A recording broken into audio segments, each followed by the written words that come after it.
This afternoon, another person has been recovered from the water after a deadly 4th of July weekend near Folsom Lake. Thanks for joining us for Fox 40 News at 5:30. I'm Eric Harriman. And I'm Nikki Lorenzo. Fox 40's Karma Dickerson joins us live with what we can learn about this man's story. Karma.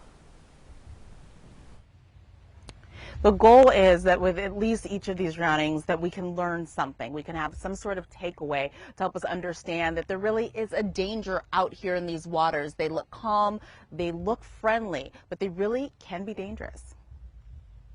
To look at the serene and inviting waters of Folsom Lake, you'd never guess that it took the lives of 2 people this past weekend. And just hours ago, the body of the last person, a visitor from Texas, was pulled from its shores. There was a jet skier that was out here driving around. We believe that he did not have a life jacket on. Today, Eric Riley's wife got the news she'd been dreading, yet desperately awaiting since Saturday, when her husband disappeared into the water. She believes the 37-year-old got off his jet ski to help a friend.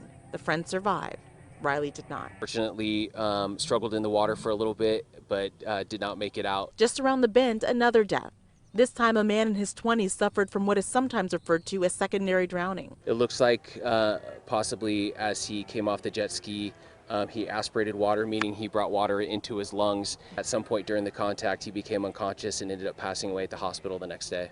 And nearby, on the South Fork of the American River this weekend, a third drowning. That was a rafter that was on a raft going through the rapids. At some point, she exited the vessel and ended up in the water. 4 people have drowned so far this year in Folsom Lake, compared to 3 last year and 2 in 2019 and 2020. Anyone on a jet ski must wear a life jacket according to state law, and a person is only allowed to get off a jet ski if there's a person with them to signal for trouble. By law, there should be somebody on the jet ski with you if you enter the water that can hold up that orange flag and make sure that other boaters know that there's somebody in the water. Riley's wife tells Fox 40 her husband was a good swimmer in good shape.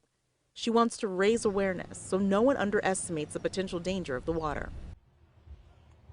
So as we come back out here live, we can see there's a lot of activity out here just early on this Friday evening. So people out there on their jet skis, again, the requirement is that you have on a life vest. Another life vest required by law is for children. If a child is on a boat, they are absolutely required to have on a life vest. So just another reminder, at many of these access points, you will have those free life vests.